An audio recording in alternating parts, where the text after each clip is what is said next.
Hey guys, tonight we are heading back to the dawn of the 1st century, to the rugged, rain-swept frontier of the Roman Empire. You're going to find yourself in the heart of a massive military encampment, a temporary city of leather and iron pitched on the damp soil of Germania. The air is thick with wood smoke and the murmur of thousands of men.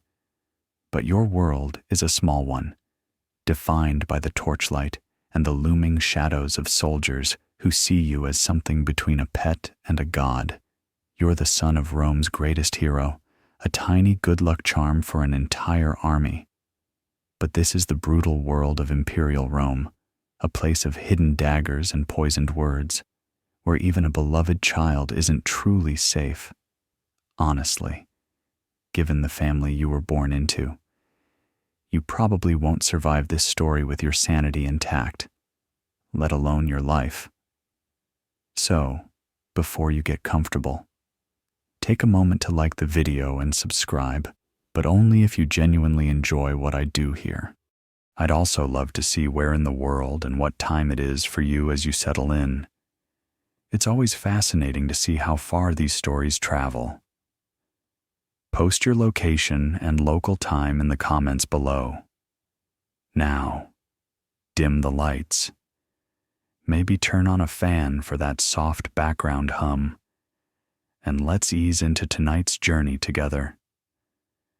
The world outside the thick leather flaps of the tent is a symphony of muted, nocturnal sounds. A persistent, gentle rain whispers against the taut hide, each drop a tiny drumbeat in the vast, dark forest of Germania. From farther away, you can hear the rhythmic tread of a sentry's boots squelching in the mud, a comforting, predictable sound in a place of unpredictable danger.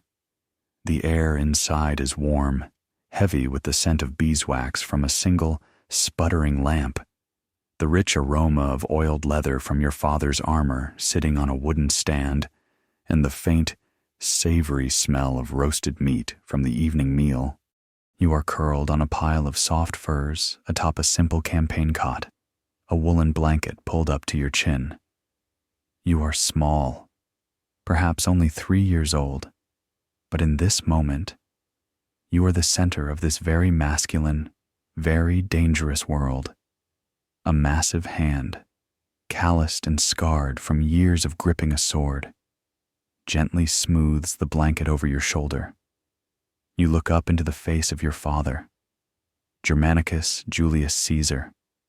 He is a giant in your eyes, and not just because you are small. He is a giant to everyone, a hero whose name is spoken with reverence from the dusty markets of Syria to the marble halls of the Senate. His smile, when it comes for you, is warm and genuine, a stark contrast to the weary hardness you sometimes see in his eyes when he thinks no one is watching. He has just returned from a meeting with his legates, his commanders, and the weight of the campaign still clings to him like the damp evening air. "Sleep, little Gaius," he murmurs, his voice a low rumble that seems to vibrate in your chest. Tomorrow is another long day of marching. But you are not tired. You are captivated by the tiny, perfect military uniform laid out on a stool beside your cot. It's an exact replica of what the legionaries wear, from the miniature leather tunic to the small, almost comical breastplate. Your father had it commissioned for you, a novelty that delighted his soldiers to no end. But your favorite part, the part you are utterly obsessed with, are the boots. They are miniature military sandals, called Caligula, with thick soles studded with iron hobnails. They are heavy and loud and make you feel important when you stomp around the camp in them. The soldiers, grizzled veterans who have faced down terrifying Germanic tribesmen, break into wide, toothy grins whenever they see you. They've even given you a nickname because of those boots. They don't call you Gaius, the formal name your parents use. To the legions, you are Caligula, little boot. It's a name spoken with gruff affection, a term of endearment for their living mascot. It's a silly, childish name, but it will follow you for the rest of your life, long after the affection has curdled into something else entirely. It's funny to think that the name that will become synonymous with terror started as the ancient Roman equivalent of calling a toddler Scooter. One of your father's most trusted centurions pokes his head through the tent flap, his weathered face illuminated by the lamplight. General A. Courier from Rome. He rode the last 20 miles without a stop. The warmth in your father's expression vanishes, replaced by a guarded neutrality that is somehow more chilling than anger. Send him in. A young man, splattered with mud and breathing heavily, stumbles into the tent. He carries a sealed scroll case, the emblem of the Emperor Tiberius pressed into the wax. He doesn't even glance at you. His eyes are fixed on Germanicus, a mixture of awe and fear in his gaze. Your father takes the scroll, his knuckles white. As he breaks the seal and begins to read, the silence in the tent becomes heavy, oppressive. You can't read the Latin script, of course, but you can read the mood, the air. Once warm and safe, is now prickling with a tension you don't understand, but can feel in your bones. This is the other side of your life, not the adoration of the soldiers, but the cold, distant power of Rome, embodied by the man your father serves your great-uncle, the emperor, a man who, despite being family, trusts no one, least of all a popular and successful general like Germanicus. It's a miracle these messages arrive at all. Really. You imagine the poor courier, less a mailman and more a contestant in an extreme cross-country race, probably fueled by nothing but stale bread and the terror of being late. Historians still argue about the true impact of this environment on the boy who would become emperor. Was his psyche forged more by the unconditional love of thousands of soldiers who saw him as a symbol of their glorious leader? Or was it shaped by the whispered conversations, the sudden silences, the ambient, ever-present political fear that radiated from the capital and infected even this remote outpost? He was, in effect, being raised in two contradictory worlds, at once a world of celebrity and a world of paranoia. Your father finishes reading the scroll and rolls it back up with slow, deliberate movements. He looks over at the centurion. The emperor recalls us to Rome. He wishes to grant me a triumph for our victories here. His voice is flat, devoid of the excitement you'd expect from such an honor. A triumph was the greatest spectacle a Roman could ever witness, a massive parade celebrating a victorious general. Yet your father says the words as if he's announcing a funeral.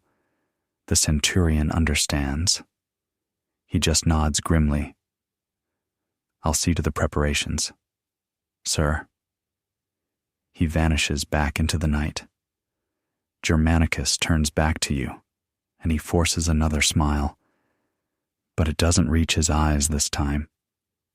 He sees you are still awake, your own small eyes wide with a child's sensitivity to adult emotions.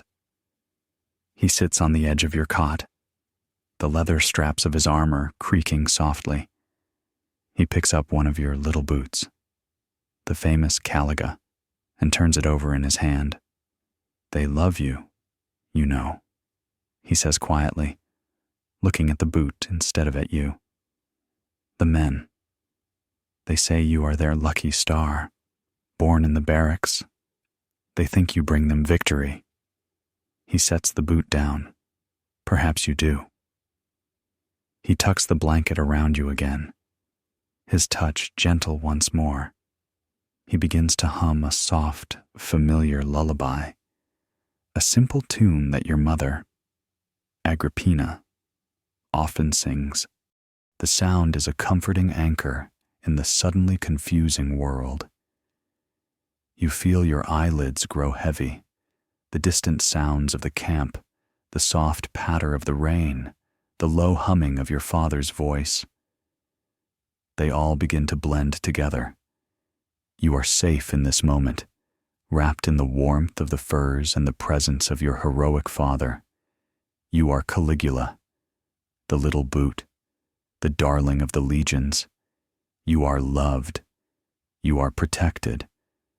But as you drift into sleep, the last thing you see is the single scroll lying on the table, a stark reminder of the other world that awaits you, a world of marble and whispers, of power and poison, a world that will take everything from you and then give you far, far too much in return.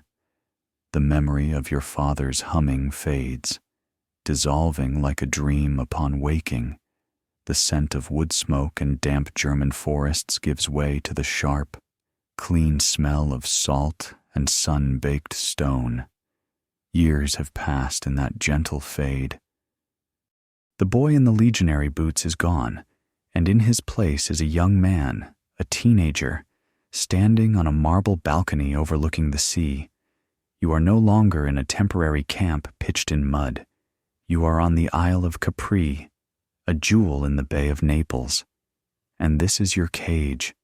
It is a beautiful prison, perhaps the most beautiful in the world, with its sheer limestone cliffs plunging into an impossibly blue sea, but a prison nonetheless.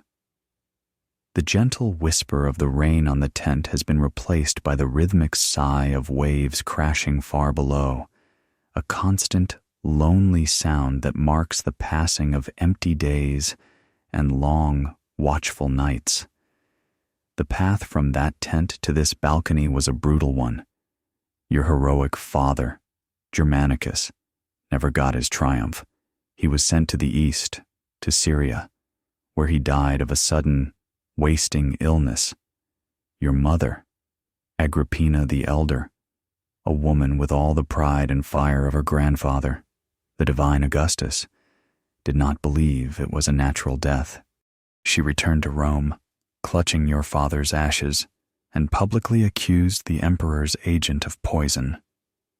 It was a fatal mistake. Tiberius, your great-uncle, the man who sent those scrolls to the frontier, did not tolerate such defiance. One by one, your family was erased. Your mother and your two older brothers, Nero and Drusus, were arrested on charges of treason. They were scattered to remote, desolate islands, not beautiful ones like this, and left to die of starvation and neglect. You, however, were spared.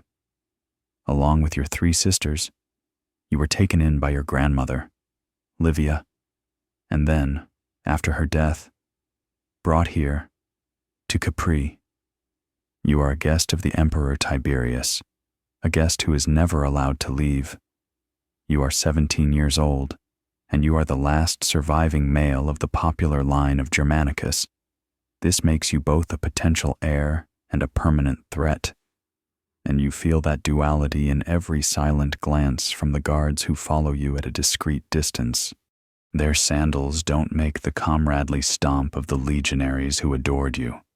Remember that feeling, the joyful noise of your own little Caligula. Here, the guards move with a predator's silence on the polished marble floors. Your days are structured but empty. You study rhetoric with Greek tutors. You exercise in the gardens. You read scrolls from the emperor's vast library. It's a tedious, gilded existence. And frankly, a bit of a drag for a teenager. There are no friends your age, no chariot races to bet on, no bustling city streets to explore. Your primary occupation is survival, and the main lesson is self-control. You must be a perfect student, a model of deference and humility. Any flash of your father's charisma or your mother's pride could be interpreted as ambition. And ambition is a death sentence here.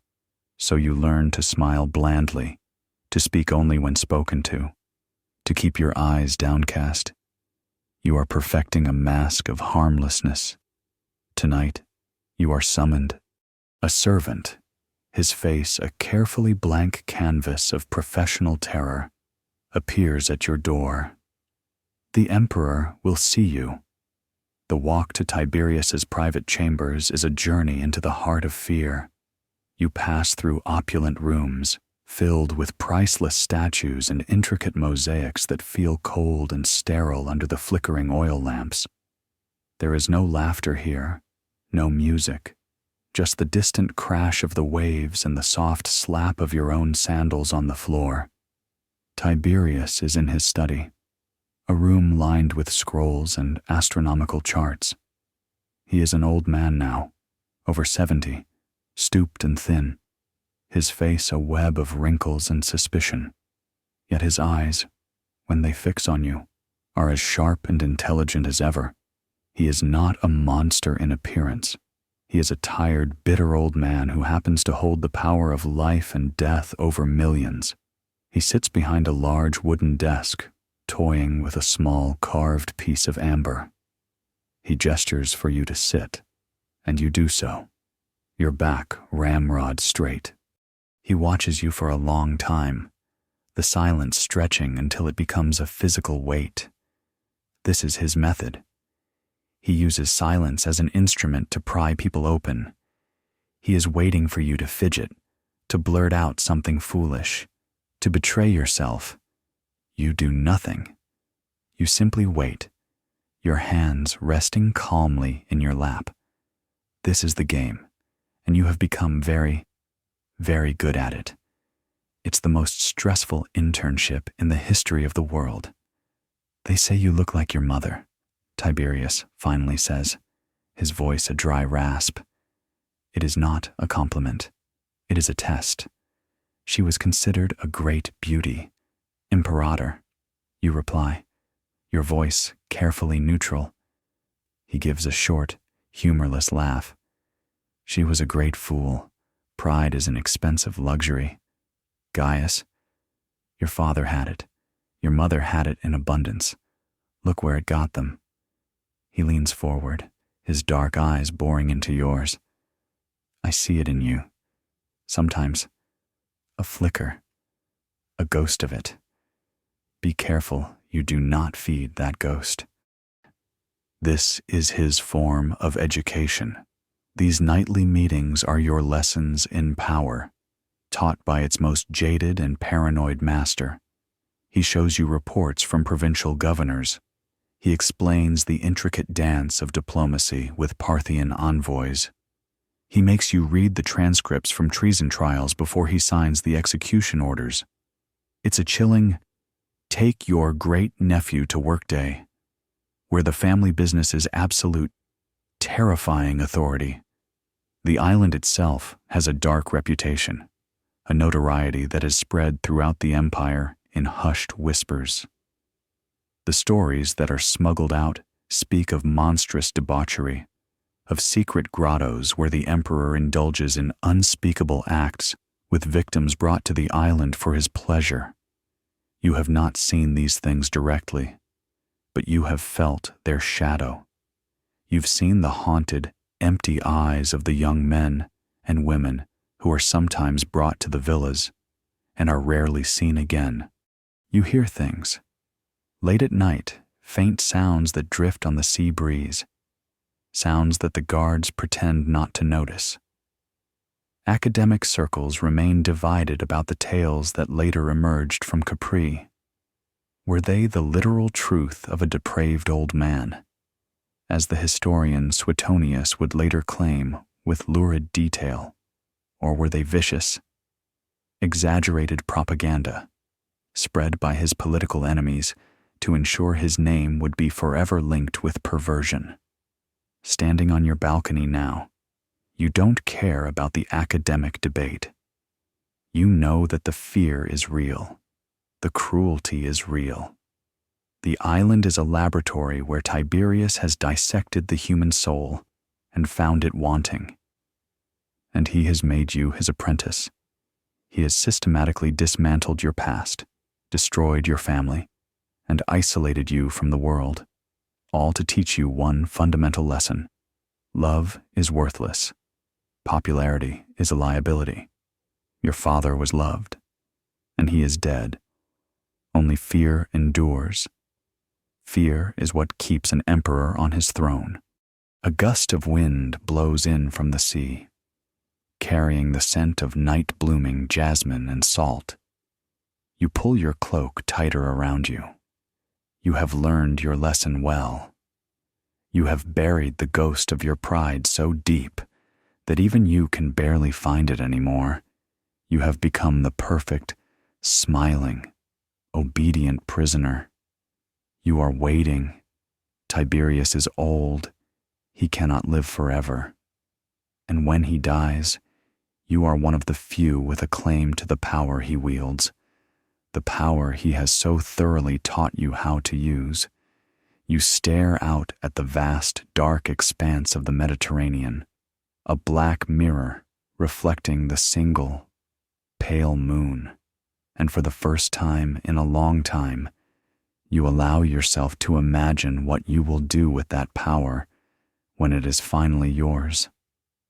The silence on Capri breaks not with a crash, but with a frantic, scurrying energy. One morning, the guards who have shadowed your every move for years no longer look at you with cold suspicion. They look at you with a new, nervous deference. The servants, who once moved with practiced invisibility, now bow so low their foreheads nearly touch the marble floor. The news arrives like a warm tide. Tiberius is dead.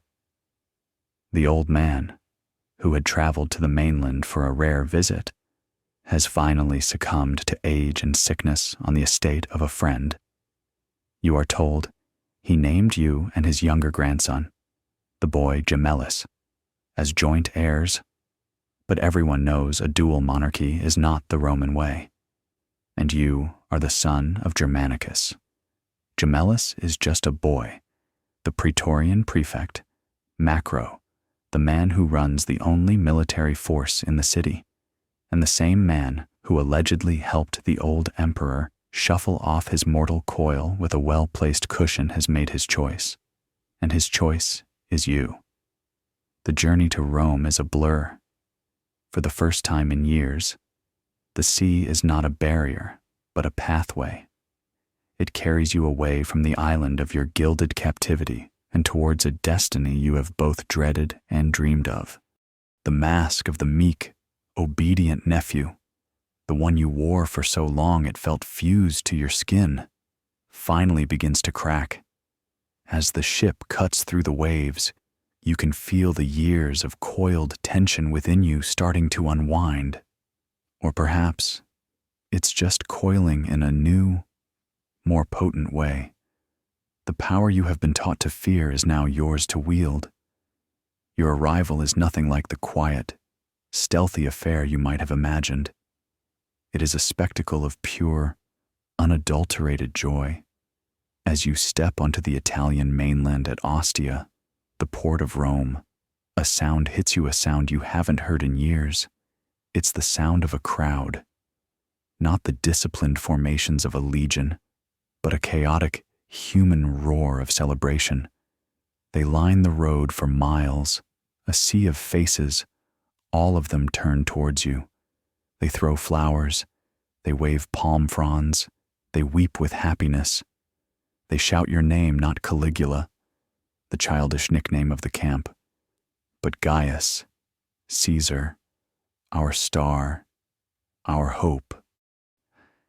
As your procession moves slowly towards the city, the sheer scale of the adoration is overwhelming. It's as if the entire world has been holding its breath for a decade and has chosen this exact moment to exhale in a single, deafening cheer. The city of Rome, a place you have only known through reports and memories of a childhood cut short, rises before you, a sprawling panorama of marble temples, towering apartment blocks, and winding, crowded streets. and it is welcoming you as a savior. The whiplash is intense. 1 week, you're a political prisoner whose mail is probably being read by a surly guard. The next, you're the most powerful man in the known world. It's the kind of promotion you just can't prepare for. You enter the city proper, and the celebration intensifies.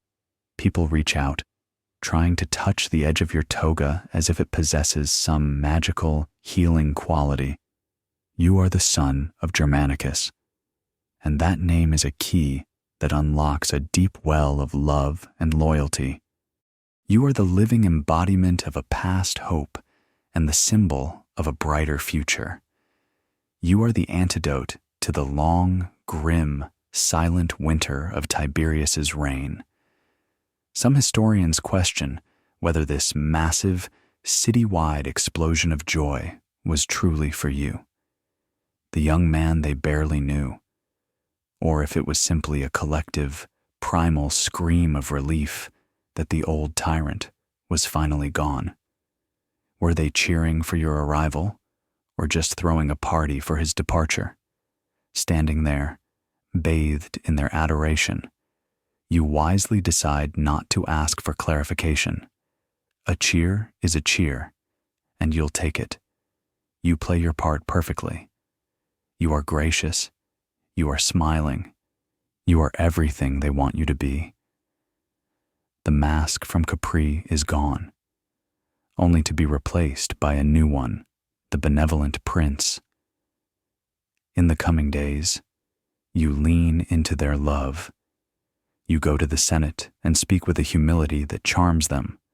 You find Tiberius's will and, to the surprise of many, you honor it completely, paying out the generous sums he had promised to the people and the Praetorian Guard. Then, you go a step further, adding a substantial bonus from your own funds. The city loves you for it. Your most popular move, however, is a masterpiece of political theater.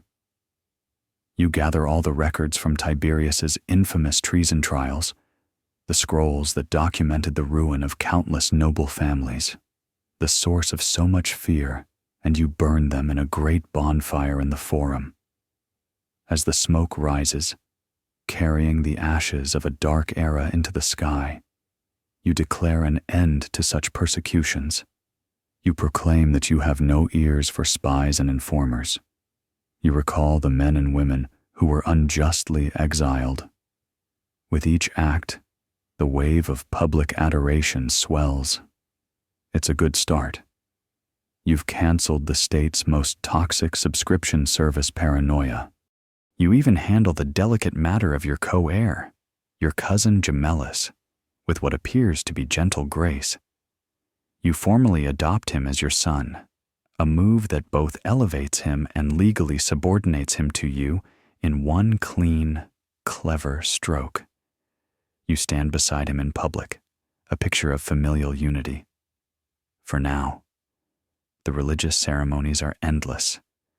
As the new Pontifex Maximus, the chief priest of Rome, you lead processions, you dedicate temples, you sacrifice dozens of white bulls to Jupiter. It feels slightly absurd, muttering ancient prayers and checking animal entrails for omens, the ancient equivalent of reading tea leaves, but you perform the duties with a solemn dignity that impresses the old guard. You are restoring not just political hope, but a sense of traditional Roman piety that had languished under the reclusive Tiberius. Tonight, you stand in the vast imperial palace on the Palatine Hill, the very building Tiberius so despised that he chose to rule from a remote island. The formal celebrations have ended, but a low, happy hum still rises from the city below, a content sigh from a million souls who believe they have been delivered. The air is soft and cool, carrying the scent of flowers and quenched torches. You have it all. You have the love of the people, the fealty of the Senate, the loyalty of the army, and a treasury that is, for the moment, full, the terrible price that bought you this power, the loss of your father, your mother, your brothers. Your own youth seems like a story from another life. The lessons of fear and silence learned on Capri feel distant, irrelevant in the face of this overwhelming love. You look out over the rooftops of Rome, a sprawling, sleeping beast that is curled up at your feet. For the first time, you are not a prisoner, not a mascot, not a pawn. You are the master. And in this golden, hopeful moment, under the approving gaze of a Roman moon, the future feels like an open road, paved with sunlight and glory. The darkness is there, of course, waiting in the wings. It always is. But tonight, the lights are so bright you can't even see the shadows. The golden days roll on, one after another, like a string of perfect, sun-warmed pearls. The love of the Roman people is a physical presence, a warm blanket that covers the entire city. You are everything they hoped for. You are generous. You are pious. You are merciful. The ghosts of Capri and the dark memory of Tiberius seem to have been banished for good, burned away in the bonfire of the treason scrolls. The nights in the palace are no longer filled with the heavy silence of dread, but with the soft sounds of a city at peace, the distant strains of music from a patrician's dinner party, the contented murmur of a world that believes it is safe. You spend your evenings in the company of your three sisters, Agrippina the younger, Drusilla, and Julia Livilla, your only remaining family. Their laughter is a genuine sound in the cavernous marble halls, a reminder that some small part of the life that was stolen from you has been returned. The future feels not just bright, but certain. It begins with a chill, a subtle coldness that has nothing to do with the gentle autumn air. You are presiding over a banquet, the room warm and loud with conversation, when a shiver runs through you, sharp and unwelcome. You dismiss it, but later that night, as you try to sleep, the chill returns, this time deeper, settling into your bones. By morning, a pounding headache has taken residence behind your eyes, and the light from the window feels like a physical assault. Your physicians are summoned, bustling in with their bags of herbs and their air of grave importance. They speak in low, reassuring tones, but their eyes betray a flicker of panic. An emperor's health is not a private matter. It is an affair of state. Within days, you are consumed.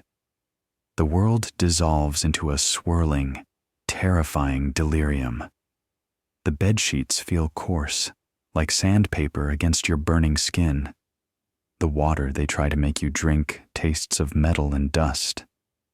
The quiet of the sick room is an illusion. In your mind, it is a cacophony of disembodied whispers. You hear the rasp of Tiberius's voice, the ghostly weeping of your mother, the affectionate shouts of Caligula from soldiers whose faces you can no longer picture. The ornate patterns on the ceiling twist into grotesque, leering faces. Time loses all meaning, stretching and collapsing in a feverish tide. You are trapped in the furnace of your own body, and your mind is the fuel. The news of your illness spreads like wildfire through the city, and the empire that was so recently celebrating now plunges into a state of collective hysterical grief. The people, your people, who showered you with flowers, now crowd the base of the Palatine Hill, holding a constant, weeping vigil. The temples are packed, day and night, with citizens offering sacrifices, begging the gods to spare you. Some, in a fit of religious fervor, publicly pledge their own lives in exchange for yours, vowing to die if only the gods will let you recover. It's flattering, in a deeply unsettling way. Being this popular means you can't even be sick in peace. The entire world's happiness apparently rests on you shaking this fever. The pressure is immense. Your physicians are helpless. They bleed you, hoping to release the bad humors. They apply cool cloths that feel scalding hot. They murmur incantations and offer you potions made from eye-wateringly expensive and utterly useless ingredients. Remember that crocodile dung sunscreen some of the ladies in Rome use. You're fairly certain one of the doctors suggested a poultice of it, at which point you vaguely considered signing an execution order, fever or no fever. The true nature of this illness is a source of considerable historical speculation. Later, Roman historians, writing with the benefit of hindsight and a desire to explain what came next, offered various theories. Was it encephalitis, a swelling of the brain that can lead to seizures and drastic permanent personality changes? Could it have been the first major manifestation of an underlying epilepsy? A condition some claimed you had, or was it something else entirely? Perhaps it was not a disease of the body, but of the soul, a complete psychological collapse, the delayed eruption of all the trauma you had endured, finally triggered by the crushing weight of 1 million people's hopes resting on your shoulders. You know none of this, none of. You only know the fire and the fear. You are adrift in a nightmare, and there are moments when it feels easier to simply let go, to sink into the darkness and be done with it. But some stubborn, angry part of you, the part that survived Capri, refuses. You cling to the wreckage of your consciousness, fighting against the current that is trying to pull you under. And then, one evening, as dusk settles outside, the fever breaks. It doesn't fade gently. It shatters like a glass dropped on a marble floor. The fire recedes, leaving you drenched in sweat, utterly exhausted, but blessedly, lucidly, yourself, or almost yourself. As you slowly regain your strength in the following days, you notice a change. The world does not look the same. The tear-streaked, joyous faces of your courtiers and sisters as they welcome you back from the brink do not fill you with warmth. You look at them, at their relieved smiles, and you see something else. You see the flickering calculation in their eyes. You see their sycophantic desperation. You see the fleeting thought they must have all had. What if he dies? What happens to me? You look at your young cousin, Gemellus, the co-heir you had so graciously adopted, and you can't help but notice the faint trace of disappointment behind his well-rehearsed relief. He was so close to inheriting it all. The adoring roar of the crowd, when you finally make a brief appearance on the balcony, no longer sounds like love. It sounds like noise, a demanding, fickle, meaningless noise. They love you because you give them what they want. It is a transaction, nothing more. The lessons of Tiberius, which you thought you had rejected, come rushing back with the force of absolute truth. He wasn't a paranoid old fool. He was a realist. Love is a fantasy. Fear is the only reliable currency. The benevolent, smiling prince did not survive the fever. He was burned away. And the thing that has taken his place is harder, colder, and terrifyingly clear-headed. The mask is gone, and you have no intention of crafting a new one. You take your first unaided steps across your chamber to a large, polished bronze mirror. You are thinner, paler, your eyes sunk deep in their sockets. But they are not the same eyes that looked into this mirror months ago. The warmth is gone. The hopeful light has been extinguished. Staring back at you is a stranger with your face, and his gaze is as cold and sharp as a shard of ice. The terrible price of absolute power was not a one-time payment. It is a debt that has just come to collect on your very soul. You are no longer looking out from behind the emperor's eyes. The connection, once so immediate and clear, has been severed by the fever's fire. Now, you watch him as a courtier might, a silent servant in the corner of the room, a ghost in the halls of the Palatine Hill. You watch, and you grow cold with a new kind of fear. The man who emerged from the sick room is a stranger. The easy smile is gone, replaced by a thin, tight line. The warm, engaging eyes that held the people's adoration are now flat and hard, sweeping over rooms and people as if assessing their value or their threat. The palace, which for a few golden months had felt like a home, now feels like a web, and he is the spider at its center, testing the strands for the slightest tremor of disloyalty. The first tremor he chooses to address is the one closest to him, his young cousin, Tiberius Gemellus, the boy he had adopted as his son, the boy who was, by Tiberius's will, his co-heir. You see it happen not in a public forum, but in the quiet, chilling privacy of the palace. Gemellus, who is barely a man, is summoned to the emperor's presence. He is pale and visibly trembling. He has no idea what he has done wrong. And this, you learn, is the new reality. You don't have to do anything wrong anymore. The emperor's perception is all that matters.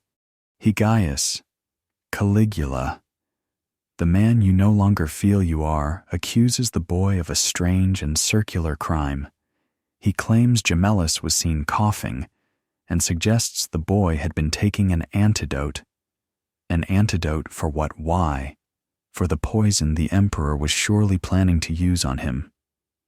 To anticipate the emperor's treachery is, in itself, an act of treachery. It is a flawless, insane trap from which there is no escape. It's the kind of HR violation that gets you more than just a written warning in imperial Rome. Gemellus stammers. He denies. He weeps. It does not matter. His fate was sealed the moment the fever broke. He is a loose end, a rival claimant, and the new emperor does not tolerate loose ends. A tribune of the Praetorian Guard is dispatched with a single, simple order. Gemellus is to take his own life. Ancient sources offer conflicting accounts on the grim scene that followed. Some say the boy, having never held a sword, did not know how to do the deed. He fumbled with the dagger, unsure of where to place it or how to push. The tribune, with a kind of bored, professional pity, had to guide the boy's hands, showing him how to end his own life. Whether that detail is the truth or a later embellishment to add a layer of pathetic tragedy, the result is the same. A quiet death, a problem solved. The first purge is complete. Next is his father-in-law, Marcus Junius Silanus, a man of consular rank, respected throughout Rome for his wisdom and dignity. His crime is even more nebulous. Perhaps he offered advice that sounded too much like criticism. Or perhaps, as one story goes, he simply declined an invitation to join the emperor on a short sea trip, complaining of seasickness. In the old days, it would have been an accepted excuse. Now, it is an insult. It implies that Silanus believes his own comfort is more important than the emperor's company. It implies he is not completely, utterly subservient. And so, the accusation comes not of a crime, but of an attitude. Silanus, a proud man from a noble family, receives the same quiet message as Gemellus. He understands the rules of this new game.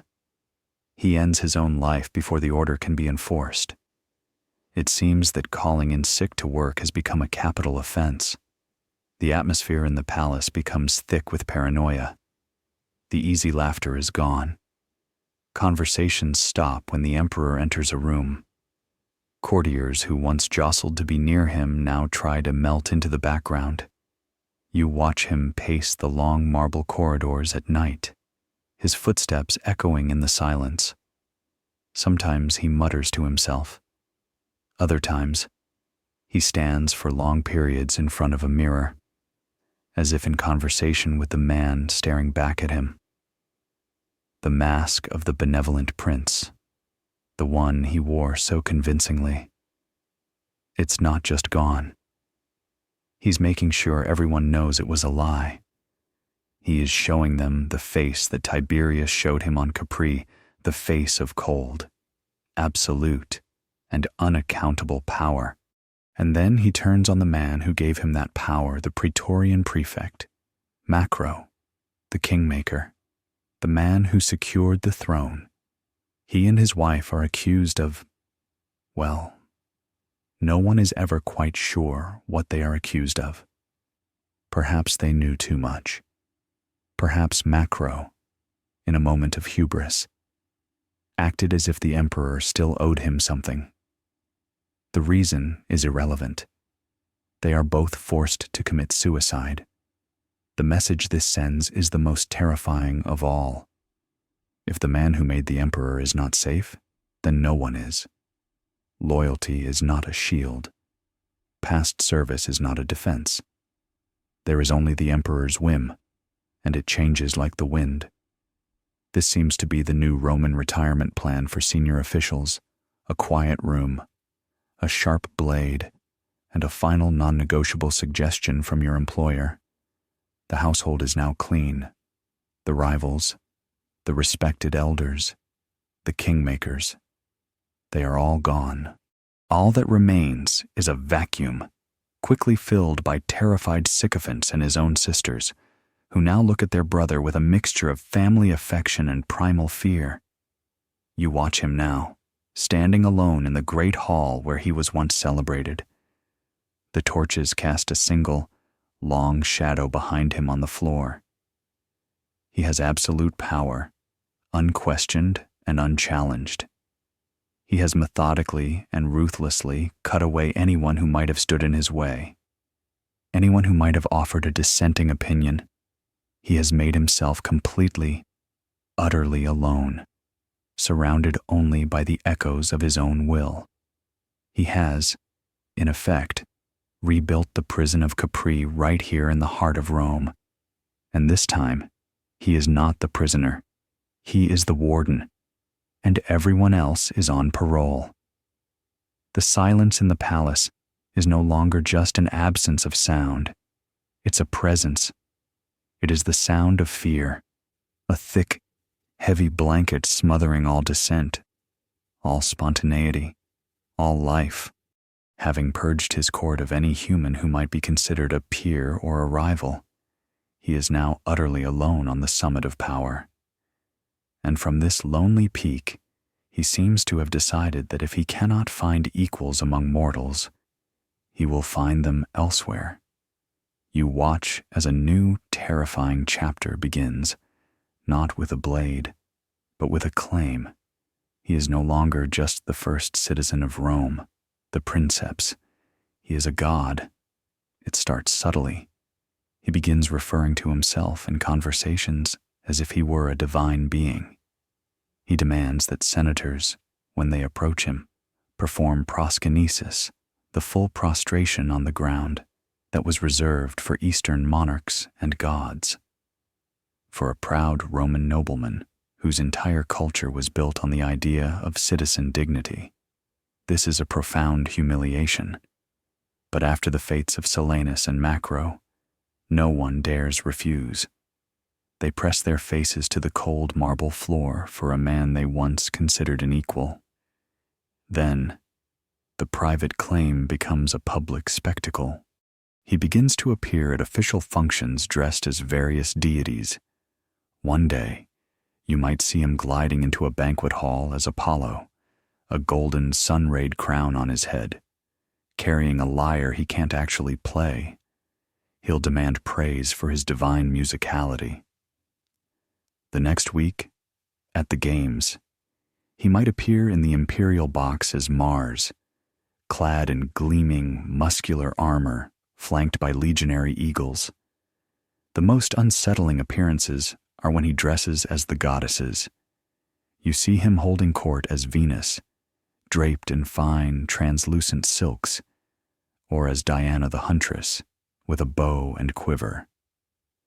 The imperial wardrobe staff must be in a constant state of panic. Get the lightning bolts ready. The emperor feels like Jupiter today, and for tomorrow, find me something that says, "I'm the goddess of the harvest, but I'm still approachable." This divine performance art is not just confined to dress up. He decides the current palace on the Palatine Hill is insufficient for a deity. It is also, inconveniently, separated from the Capitoline Hill, the sacred mount where the temple of the king of the gods, Jupiter Optimus Maximus, stands. To solve this, he undertakes a massive and audacious engineering project. He builds a bridge, an enclosed passage that stretches directly over the rooftops of the Roman Forum, connecting his palace to Jupiter's temple.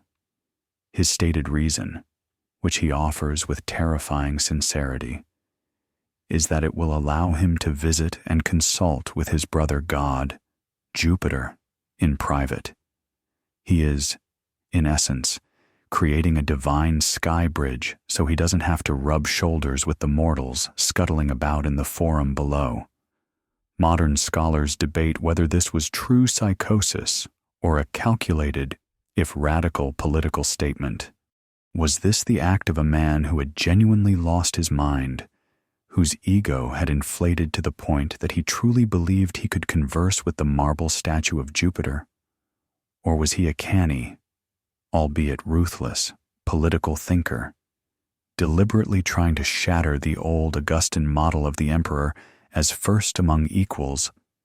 Was he attempting to import the model of Eastern, Hellenistic kingship, where the ruler was a living god, absolute and unquestionable? In this view, he wasn't mad. He was just trying to change the fundamental nature of Roman power, to make it permanent, hereditary, and divine. The debate is fascinating, but for you, watching the bridge go up, beam by heavy beam, it feels like the architecture of pure insanity. His divine ambition doesn't stop there. He decides the temple of Castor and Pollux, which stands at the edge of the forum, will now serve as the vestibule, the grand entrance hall, to his own palace. The divine twins, the Dioscuri, are demoted to being his celestial doormen. Then he orders a temple to be built for his own godhead, Deus Caligula. At its center is to be a life-sized statue of himself, cast in solid gold, which is to be dressed each day in a perfect replica of whatever outfit he has chosen to wear. It's the ultimate vanity project, a monument to a narcissism so profound it demands to be worshipped. He's effectively created a life-sized, incredibly expensive action figure of himself. This self-deification, while horrifying to the Roman traditionalists, is mostly a domestic issue. But his ego soon threatens to spill over the borders and set the entire empire ablaze. He gets an idea. There is a famous and revered temple in Jerusalem, the heart of the Jewish faith, a place where they worship their single, invisible God. He decides it would be a perfect place to erect a colossal statue of himself as Jupiter. He gives the order to the governor of Syria, Petronius. The governor is aghast. He knows that to the Jews, this is the ultimate blasphemy, an act that would trigger a massive, bloody rebellion across the entire province of Judea. Petronius bravely risks his own life by delaying, writing back to Rome with excuse after excuse, trying to talk the living God out of his catastrophic idea. Tonight, you watch him from the shadows of a marble column. He is standing on his newly completed bridge, high above the sleeping city. The moon is full, casting the forum below in a pale, ethereal light. He is alone, a single figure suspended between the world of men and the world of the gods. He is speaking, his voice carrying softly in the still night air. But he is not speaking to a guard or a servant. He seems to be speaking to the moon, or perhaps to the distant, dark silhouette of Jupiter's temple. He is a god. Yes, he has purged all rivals, silenced all dissent, and elevated himself beyond the reach of any mortal. But as you watch him in his lonely, one-sided conversation, you realize the terrible price of this kind of power. It is a divinity of absolute isolation. He has become a god, but his only subject is himself. A god does not check his balance. A god does not concern himself with budgets, or tax revenues, or the tedious arithmetic of running an empire. And so, as you continue to watch from the periphery of this increasingly strange court, you witness the logical and catastrophic outcome of a mortal man believing he is divine. He begins to spend like one. The vast treasury, the immense fortune that the miserly Tiberius had spent decades hoarding, the wealth that was supposed to guarantee the stability of the Roman world for a generation, is now in the hands of a young man who sees it as little more than a pile of shiny things to play with. That carefully accumulated mountain of gold becomes a sandbox, and he begins to shovel it out with gleeful, reckless abandon. His grand construction projects are just the beginning. The bridge to Jupiter's temple and the temple to himself are ruinously expensive, but they are just the start. He pours money into expanding the imperial palaces, not just with practical additions, but with displays of pure, unadulterated opulence. He orders the rarest, most exotic marbles from Egypt and Numidia, not by the column, but by the shipload. He commissions vast gardens and parks, demanding that fully grown trees be transplanted at enormous cost to create instant forests. Then there are the games. The Roman people have always loved their gladiatorial contests and chariot races, but he elevates them to a new level of grotesque spectacle. The contests are more frequent, more bloody, and feature exotic animals brought from the farthest corners of the empire at staggering expense. Lions from Africa, bears from Caledonia, crocodiles from the Nile, all slaughtered for an afternoon's entertainment. But he adds his own unique, bizarre twist. During intermissions, instead of throwing cheap tokens to the crowd, he has servants fling rare birds, priceless jewels, and scrolls denoting ownership of property into the stands, causing near riots as the plebeians scramble and fight over the sudden shower of wealth. But all of this pales in comparison to what you witness in the Bay of Baiae, near Naples. It is an act so monumentally pointless, so breathtakingly expensive, that it becomes the stuff of legend. For reasons that are clear only to him, he decides he wants to ride his horse across the sea. To achieve this, he commands that every available merchant vessel be requisitioned from the ports of Italy. This isn't a suggestion. It's an order that cripples the empire's shipping and halts the vital grain supply to Rome, causing shortages and panic. Hundreds upon hundreds of these ships are sailed to the Bay of Baiae and anchored side by side in a double line, creating a temporary floating pontoon bridge that stretches for nearly 3 miles, from the town of Bauli to the port of Puteoli.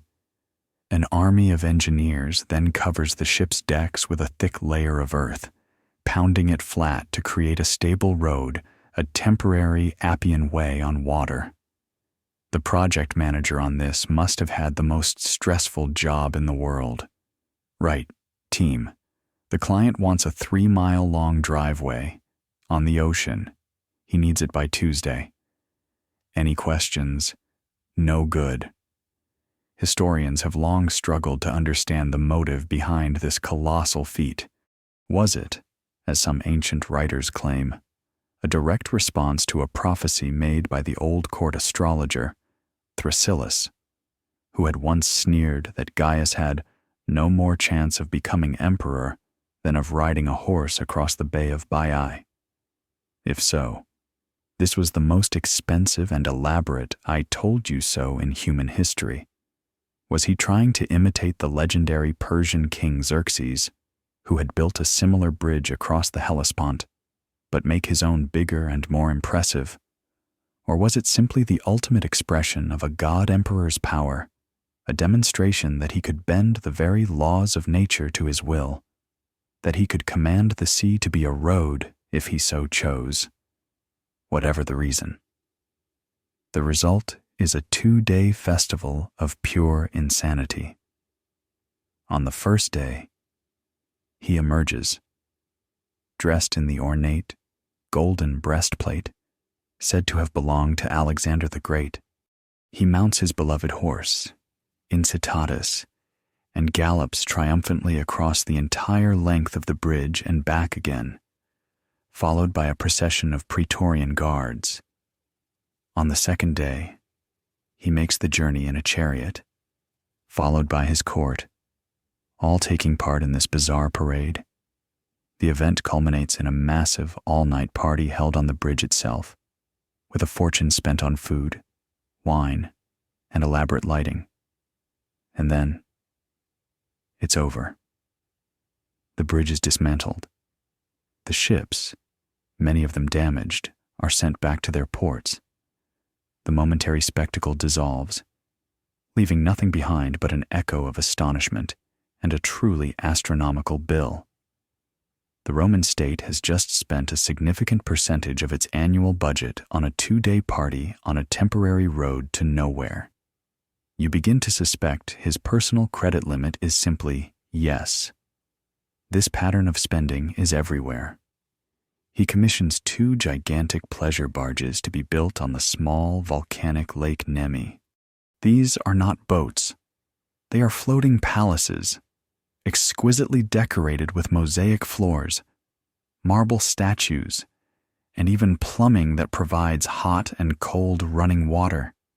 They are designed for nothing more than hosting weekend parties. The catering bill for a single one of these parties could probably have funded a small legion for a year. The inevitable finally happens. One day, the imperial treasurer, the rationalis, comes to the emperor with a terrified look on his face and a nearly empty ledger. The money is gone. The entire vast fortune accumulated by Tiberius, some say it was over 2 billion sesterces, an almost unimaginable sum has been spent. In little more than a year, he has burned through it all on bridges, temples, parties, and whims. The empire is teetering on the edge of bankruptcy. You see the look in his eye as he receives this news. It is not one of panic or regret. It is one of irritation, followed by a cold, calculating glimmer. The game is not over. It's just changing. If the state's money is gone, he will simply have to find new sources of income.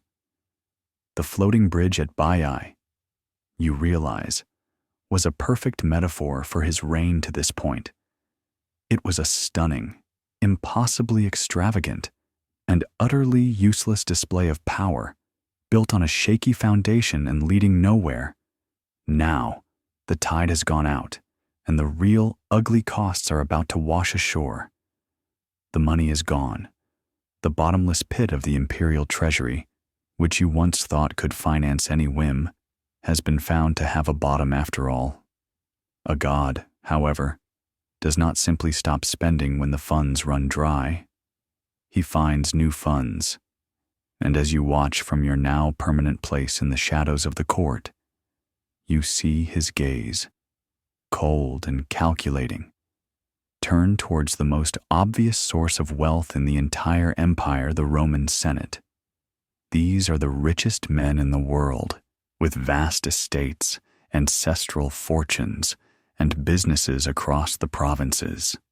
They are, in essence, a room full of piggy banks, and he has just decided to start shaking them. But to take their money, he must first break their spirit. And so begins a new phase of his reign, a campaign of systematic, theatrical, and utterly soul-crushing humiliation. You remember his first appearance in the Curia, the Senate House. He was so humble, so charming, so deferential. A wave of nostalgia for that long-lost boy washes over you as you watch him enter the same hall now. There is no humility in his step. He strides in with a contemptuous swagger, his eyes sweeping over the assembled senators as if they were insects. He doesn't sit among them as a first among equals. He often has his throne placed on a higher dais, literally looking down on them. The treason trials, which he had so famously abolished in a grand gesture of clemency, are back with a vengeance. The old scrolls may have been burned, but he proves to have a very creative memory. The definition of treason becomes fluid, convenient. Did a senator praise a historical enemy of the Caesar's treason? Did he fail to look sufficiently enthusiastic during the emperor's latest 6-hour speech treason? Did he happen to be extremely wealthy and have a particularly nice villa on the coast that the emperor fancies? That, you notice, is the most treasonous offense of all. A new, grim form of estate planning becomes the fashion among the elite. Senators rush to amend their wills, naming the emperor as a significant heir. The hope is that by giving him a piece of their fortune, he might let their children inherit the rest. It's a desperate gamble. Some are arrested anyway, their wills declared void, and their entire fortunes confiscated by the state. You watch these powerful men, who once commanded armies and governed nations, now reduced to nervously scribbling last-minute bequests, hoping to appease a predator who smells their fear. It's the most high-stakes retirement plan imaginable. But the financial ruin is only part of it. The psychological degradation is his true masterpiece. He seems to take a special, sadistic pleasure in tormenting these proud, aristocratic men. You are standing in the forum one afternoon when his chariot approaches, moving at a brisk pace, and you see it with your own eyes running alongside the chariot, struggling to keep up, are 2 men of consular rank. These are not young men. They are gray-haired dignitaries, former governors, men who have held the highest office in the state, and they are forced to run for miles in their heavy, sweat-soaked togas, stumbling and gasping for breath, while he looks on with an amused smirk.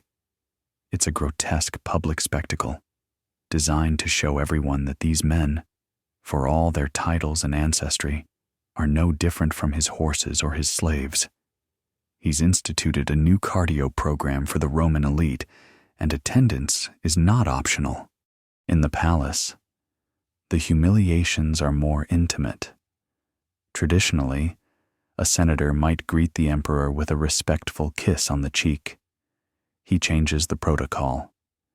He will receive them by extending his hand, or sometimes, for the ultimate degradation, his foot shod in a fine leather sandal, and these powerful men, their faces burning with shame, are forced to kneel, to prostrate themselves and press their lips to his shoe.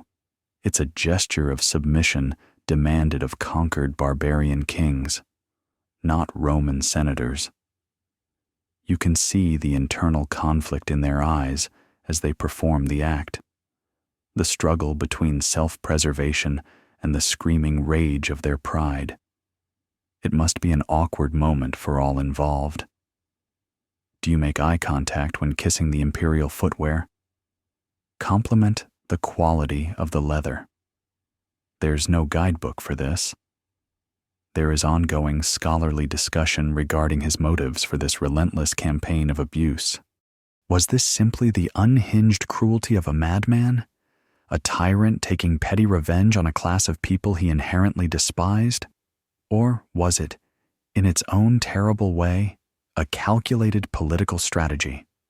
Perhaps he was systematically destroying the auctoritas, the ingrained prestige and moral authority of the senatorial class, ensuring that they could never again serve as a meaningful check on the absolute power of the emperor. Was he simply finishing the work Tiberius had started, but replacing grim, silent purges with flamboyant, public degradation? You are in the Curia one evening. He has been speaking for hours, a rambling, incoherent monologue filled with insults, threats, and bizarre philosophical musings. He finishes by laughing at them, telling them he could have them all killed with a single nod of his head. An absolute, terrifying silence follows his words. No one moves. No one breathes. These are the descendants of Brutus and Cicero, the men whose ancestors built the greatest empire the world has ever known. And they sit there, in their hallowed hall, as silent and terrified as a cage full of rabbits in the presence of a wolf. He has taken their money. He has taken their dignity. And now, he has taken their voices. He looks out over their bowed heads, a faint, cruel smile on his lips. The treasury might be empty, but he has found a new source of entertainment and a new, more terrible way to demonstrate the meaning of absolute power. After reducing the most powerful men in Rome to trembling sycophants and terrified cash reserves, you begin to think that there is no further humiliation he can possibly devise. You believe he has reached the absolute nadir of contempt. You are wrong. It is not enough for him to treat the Senate like his personal playthings. Now, he will demonstrate, in the most absurd and unforgettable way imaginable, that he values his horse more than all of them combined.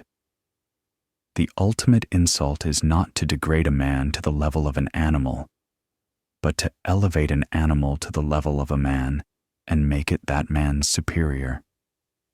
His subject for this grand satirical gesture is his beloved horse, incitatus. The name means swift, or at a gallop, and it is the only creature for whom the emperor seems to feel genuine, uncomplicated affection. But this is not the simple love of a man for a pet. It is an affection that spills over into the realm of the imperial and the insane. You see with your own eyes the lifestyle this horse is afforded.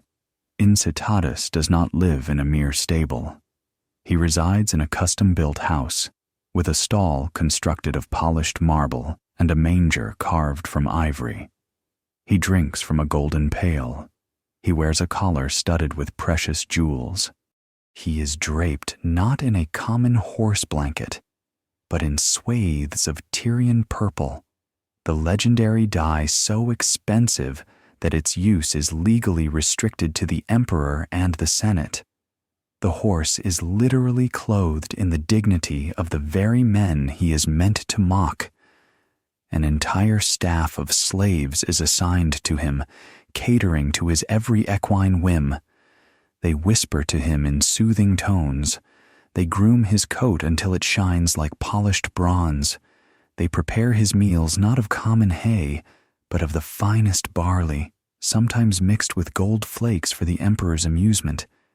You have to wonder what the stable hands thought of it all. It's safe to say Incitatus ate better than a significant portion of the human population of Rome.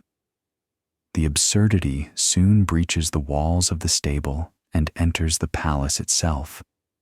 He begins to host dinner parties in the horse's name. You are present at one of these events, a surreal spectacle that burns itself into your memory. The senators and their wives are assembled in a grand dining hall. At the appointed time, Incitatus is led in by his grooms. A space is cleared. The emperor himself welcomes the horse as the guest of honor, seating him, as it were, in a place of prominence. He then commands servants to present the horse with golden goblets filled with wine and platters of his specially prepared gilded oats. He raises his own cup. A toast he proclaims to the room of stunned aristocrats, to the health and long life of the noble Incitatus. And one by one, the most powerful men and women in Rome are forced to stand, raise their cups of fine Falernian wine, and toast a horse. Their faces are frozen masks of polite bewilderment and burning, impotent rage. This, however, is merely the prelude. The final, masterful stroke of contempt comes, as it so often does, in the Senate House itself. He is delivering one of his typically meandering speeches, railing against the senators for their incompetence, their corruption, their lack of vision. He tells them they are nothing without him, that they hold their offices only by his good graces. The air is thick with the usual fear and resentment. Then, he pauses for dramatic effect, a cruel, playful smile dancing on his lips. He has a proposal, he says, a new appointment to the highest office of the state. He intends to name a new consul. He intends to make his horse, Incitatus, a consul of Rome. A silence falls over the curia. It is a silence so deep, so profound, so utterly absolute that you can hear the faint hiss of the oil lamps. The senators sit like statues, their minds struggling to process what they have just heard. A horse, a consul, the office of Cicero, of Caesar Augustus, of their own fathers and grandfathers, to be given to a horse. In this moment of stunned silence, you find yourself at the heart of the great Caligula question, questioning whether making his horse a consul was a sign of insanity or a calculated political insult. Was this it? The final, undeniable proof that the fever had completely unhinged his mind. Was he a madman, so lost in his own world that he saw no difference between a beast of burden and the highest magistrate of the Roman Republic? Or was this, perhaps, the sanest and most viciously brilliant act of his entire reign? Was he holding up a giant, glittering mirror to the Senate and saying, with this single, sublime gesture, "Look at yourselves. You are so weak, so compliant, so utterly devoid of courage and principle, that this animal could perform your duties. My horse would be a better consul than any of you. He is more noble, less treacherous, and his policies would be simpler and more honest." Wow, one can almost imagine Consul Incitatus's platform, more oats, extended grazing rights, and a firm moratorium on long, boring speeches. The emperor was assassinated before he could follow through on the promise and formally appoint Incitatus. But the threat was more than enough. The insult landed with the force of a physical blow, and it has never been forgotten. The senators did not protest. They did not walk out. They sat and took it. What could they do? To laugh would be treason. To argue would be suicide. They had been so thoroughly broken that they could now only sit in silence as their master informed them that his horse was their political superior. Remember how they were forced to run beside his chariot? The symbolism is now complete. They are no better than the animals pulling it. And in fact, the one animal he doesn't yoke to the chariot is deemed worthy of ruling them. Later that night, you walk past the stables. A soft, golden light glows from within. You peer inside and see Incitatus draped in his purple blanket, contentedly munching on his expensive dinner from his ivory manger. He is just a horse. He is blissfully unaware that he has become a legend, a timeless symbol of tyranny, and the living embodiment of one man's infinite and terrifying contempt for his fellow human beings. Having demonstrated his absolute contempt for the formal, male-dominated power structure of the Senate, he turns his focus inward. The world of men is a world of rivals, sycophants, and fools. It is a world he now scorns, the only society he seems to value. The only human connection he appears to trust is that of his three sisters, Agrippina the younger, Julia Livilla, and his undisputed favorite, the beautiful and graceful Drusilla. In the cold, isolating world he has built for himself. They are the only remaining pillars of his past, the last living reminders of the family that was systematically destroyed by the fears of an old emperor on an island. You remember that long ago time on Capri, the profound loneliness. Perhaps this explains the fierce, possessive, and ultimately troubling way he clings to them now. You see them everywhere in the court. This, in itself, is a shocking break from tradition. Imperial women were meant to be symbols of modesty and domestic virtue, influential but kept largely in the background. He thrusts his sisters into the spotlight. He adds their names to the annual oath of loyalty sworn by the Senate and the army, right alongside his own. I will not hold myself or my own children dearer than I do Gaius and his sisters. The oath now reads. He has their faces minted on coins, another unprecedented honor. To many, this seems a touching display of familial affection. But as you watch them at the lavish, late-night banquets, you see the way he looks at them, the way he keeps them near him, and you begin to hear the whispers. The rumors start in the shadowed corners of the palace and spread through the city like a fever. They are ugly, disquieting whispers about the nature of the emperor's affection for his sisters, especially for Drusilla. They say it is not the love of a brother, but of a lover, that he is recreating the royal incest of the Egyptian pharaohs on the Palatine Hill. The precise nature of their relationship remains a subject of intense historical debate, fueled almost entirely by later hostile historians like Suetonius, who were eager to paint him as the ultimate monster. Was this the literal, horrific truth of a man who had shattered every moral boundary? Had his new godhood convinced him that he was exempt from the laws of mortals? Or was this a classic, vicious political smear? In Rome, accusing a political enemy of incest was a standard tool of character assassination, a way to mark them as decadent, corrupt, and dangerously un-Roman.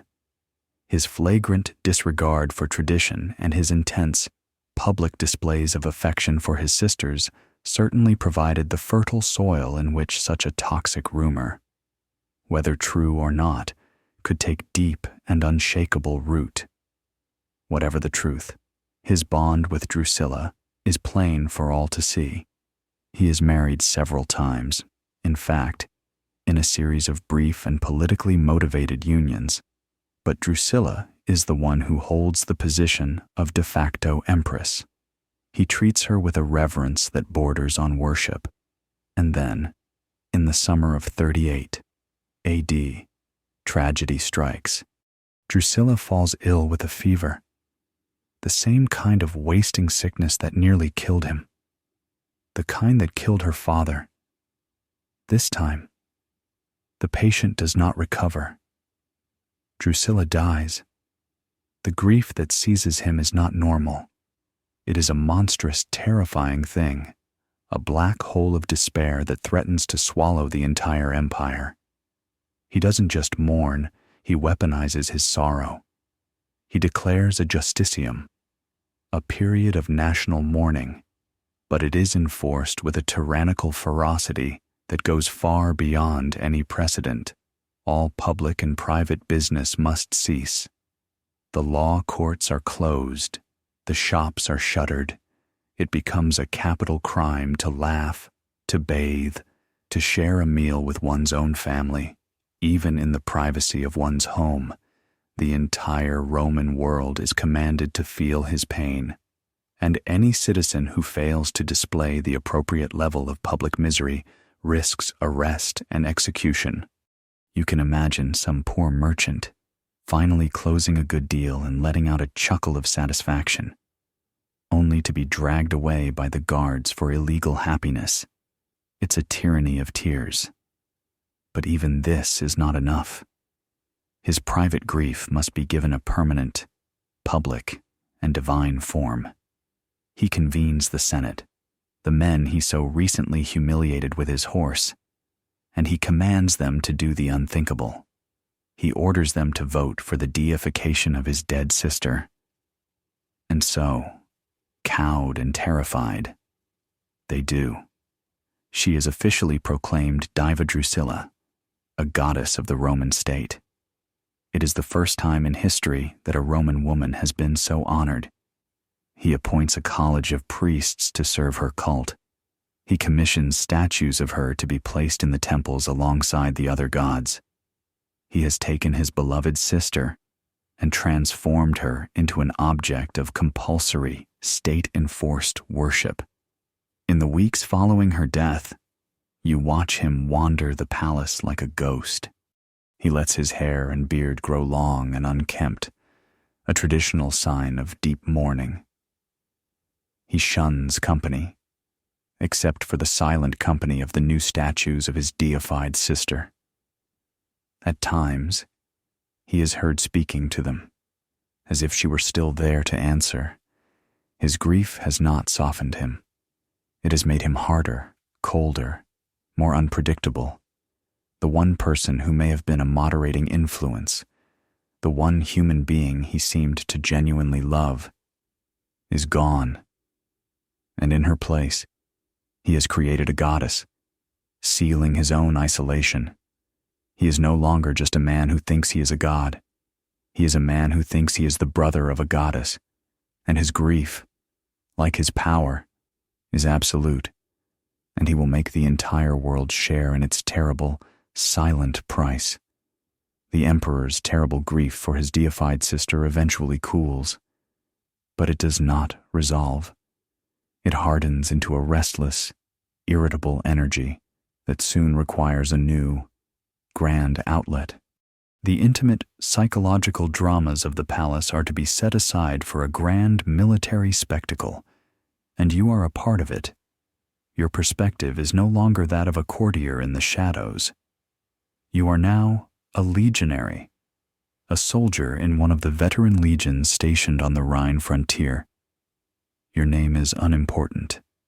Your life is a routine of drills, patrols, and the endless maintenance of your gear, your shield, your gladius, your pilum, and the hobnailed sandals, the caligae, on your feet.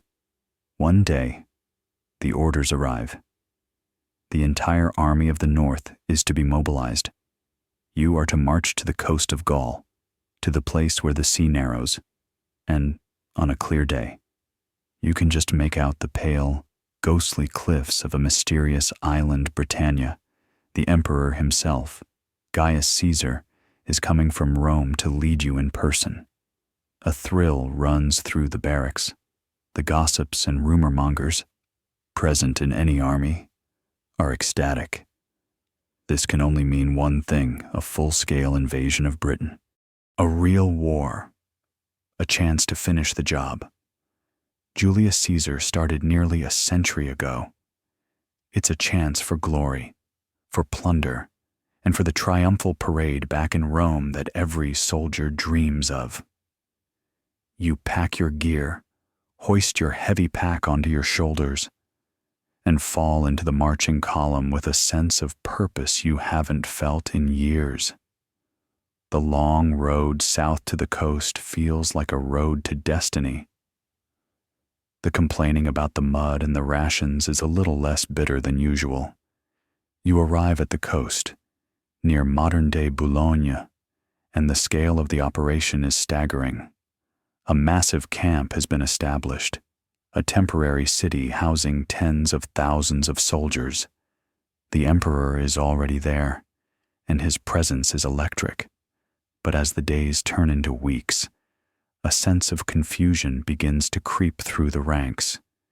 You drill endlessly on the flat, sandy beaches. You practice formations. You listen to the emperor give rousing, if slightly unhinged, speeches. But you see no preparations for a crossing. No transport ships are being built or gathered. There are no orders to prepare supplies for a seaborne invasion. This is not how you prepare for war. This feels more like a dress rehearsal for a play that is never going to be performed. The emperor's behavior does little to clarify things. He summons 2 of his own legionary commanders, men of noble birth and long service, and has them summarily executed on some flimsy charge of plotting against him. A chill of fear. The same fear you imagine the senators in Rome feel, ripples through the command tents. This isn't the firm discipline of a general. It's the paranoid caprice of a tyrant. The initial excitement of the campaign begins to sour into a quiet, simmering unease. Then comes the day that will be spoken of with bewildered disbelief by Roman soldiers for 100 years. You are roused before dawn and ordered to fall into full battle formation on the beach. You stand there in your heavy armor, shield locked with the man next to you, a perfect, deadly line of iron and leather facing the gray, churning waves of the ocean. The artillery is rolled onto the sand beside you, the heavy catapults and the scorpion-like ballistae. You scan the horizon for enemy ships. Is this it?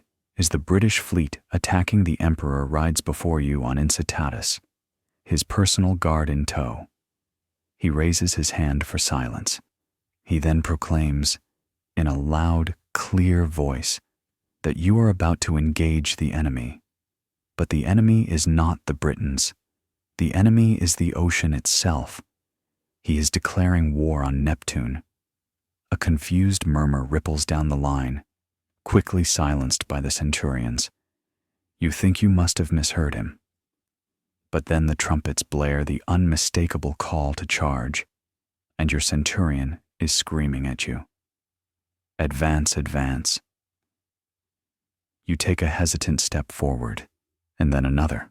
The entire legion, thousands of you, marches into the surf. Engage the enemy, comes the cry, and so you do. You find yourself splashing in the knee-deep, frigid water, stabbing at the waves with your sword. The man next to you hurls his javelin into a larger breaker. The artillery crews, with practiced efficiency, fire their massive iron bolts into the sea. For a few surreal minutes, the mightiest army in the world is engaged in a full-scale, furious battle with the tide. You feel a profound, soul-deep sense of absurdity. You are a Roman legionary, the heir to a tradition of conquerors, and you are fighting salt water. After the battle is concluded, he proclaims a glorious victory. And of course, no victory is complete without the spoils of war. He orders all of you, his victorious soldiers, to collect them. He points to the beach, littered with seashells. These, he proclaims, are the spoils of the ocean, a tribute paid by the defeated Neptune. And so, you, a hardened veteran of the German frontier, get on your hands and knees and begin filling your helmet with whelks, cockles, and periwinkles. This is your plunder. This is the reward for your great victory. You can't help but think of the old soldiers who served under his father, Germanicus. They gave him his name, Caligula, Little Boot, a name of affection for the cute toddler in his miniature uniform. Now, the Little Boot is all grown up, and he is repaying that affection by making his army a laughingstock. The historical record is frustratingly ambiguous, leaving scholars to argue whether this was a genuine plan to invade Britain that was aborted at the last minute, perhaps due to a mutiny among the troops who refused to cross the Channel. Was the battle with the sea a desperate, face-saving charade to mask a humiliating failure? Or was it a bizarre but calculated act of mass humiliation aimed at these specific legions, a punishment for some perceived disloyalty? Or do we take it at face value as the ultimate act of a delusional megalomaniac who had declared himself a god and now believed he could literally conquer nature itself? The campaign is over. You march south, away from the coast, your helmet not filled with British gold, but clinking with seashells. There will be no triumph. There is only the long road back to your garrison, and a story that you will only tell late at night, after too much cheap wine, a story no one will quite believe. As you march, you look back one last time at the gray, indifferent sea, and you know who the real victor was that day. The legions return from the north, not with the spoils of a conquered Britain, but with stories of a battle against the waves and helmets full of seashells. The emperor demands a triumphal parade for his great victory over Neptune, but the reception in Rome is muted. The stories have trickled back to the city, whispered by soldiers to their families, by families to their neighbors, until the tale of the farcical campaign is the worst-kept secret in the capital. The fear of the emperor is still absolute, but for the first time, it is tinged with something far more dangerous ridicule. He is no longer just a terrifying god. He is a terrifying and slightly ridiculous god. And that is a weakness the desperate can exploit. You feel the change in the very air of the palace. The silence is different now. It is no longer just the silence of pure terror. It is the silence of plotting. In the barracks of the Praetorian Guard, the men who are paid to protect the emperor's life, the jokes about the seashell campaign are bitter and sharp. In the secluded gardens of senatorial villas, men who were once forced to run alongside his chariot now walk together, their conversations stopping whenever a stranger approaches. He has alienated the Senate, impoverished the state, offended the gods, and finally, humiliated the army. He has systematically sawed off every branch he was sitting on, and now the trunk is beginning to groan. The whispers begin to coalesce around one man. His name is Cassius Chaerea. He is a senior tribune of the Praetorian Guard, an old soldier with a long and honorable career. He is not a man given to rash decisions, but he has a personal, festering wound that the emperor insists on poking every single day. Chaerea, for all his military toughness, has a high-pitched, somewhat reedy voice, and Caligula finds this endlessly amusing.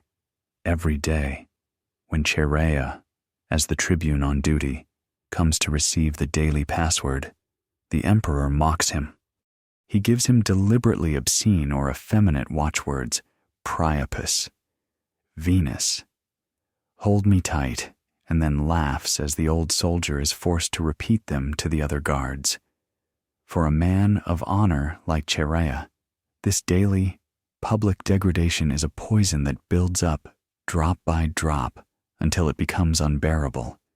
It's the most dangerous kind of office gossip, the kind that ends with a coup. Charia begins to move, carefully. He is the perfect man to lead a conspiracy from within the palace walls. He knows the routines, the guard rotations, the secret passages. He starts by approaching other officers of the guard, men he trusts, men who have their own grievances. Some are disgusted by the emperor's cruelty. Others fear for their own lives in the paranoid atmosphere. He finds willing ears. The Praetorian Guard, the ultimate symbol of imperial power, is beginning to turn on its master. It's the ultimate irony. The men who are supposed to take a sword for you are now thinking of putting a sword in you. The plot expands. Charia knows that for an assassination to succeed, it needs political legitimacy. A simple military coup might just lead to another tyrant. He needs the Senate. He makes discreet contact with a small group of powerful senators, men like Annius Vinicianus, who have been waiting for such an opportunity. The meetings are brief, held in secret, the words cloaked in metaphor. A single informant, a single misplaced word, could doom them all. They are plotting the most dangerous act in the Roman world, and their only protection is the silence and loyalty of their fellow conspirators. It remains a point of contention among historians just how widespread the conspiracy truly was. Was it, at its heart, a small plot driven by a handful of aggrieved Praetorian officers, a personal vendetta that a few senators eagerly joined at the last minute? Or was the senatorial class the true driving force from the beginning? A shadow government waiting for the right military instrument to fall into their hands. Did they manipulate the proud and insulted Chaerea to do their dirty work? And what of the imperial family? Was the emperor's forgotten uncle, Claudius, the quiet, scholarly man everyone dismissed as a fool, aware of the plot? The lines of loyalty and knowledge are so blurred, so deliberately obscured, that the full truth is likely lost forever. As the plot solidifies, the emperor himself seems to sense the shift in the air.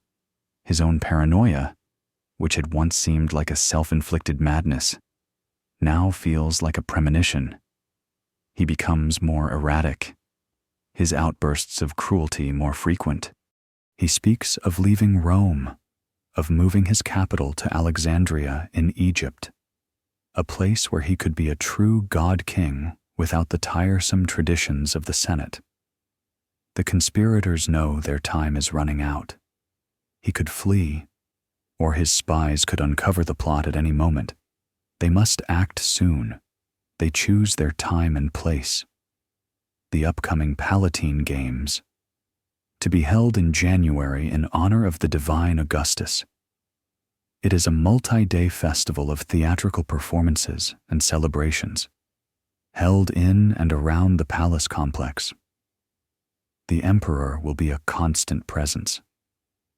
The crowds and chaotic energy of the festival will provide the perfect cover. A moment when security is both at its most intense and its most distracted. The date is set. The roles are assigned. The whispers that started in the shadows have now hardened into a sharp, gleaming point. You watch Cassius Chaerea leave the emperor's presence one evening, his face a stony mask. You know he has just endured his daily humiliation, that he has been given another degrading password to deliver. But tonight, there is a new light in the old soldier's eyes. It is the cold, hard light of resolve. He has accepted his role, the terrible price of absolute power, a bill that has been accruing for 4 short, brutal years, is about to be presented for collection, and Cassius Chaerea will be the one to deliver it. The final day of the Palatine Games arrives under a cool January sky. The air in the palace complex is thick with the scent of winter laurels, roasting food, and the energy of a holiday crowd. You are there, a face in the sea of spectators, or perhaps a servant hurrying through the corridors. You watch the emperor, Gaius Caesar, as he takes his seat for the day's performances. He seems to be in a remarkably good mood, laughing at the actors on stage, generously applauding their efforts. He even participates, joining in a song with some performers from Greece.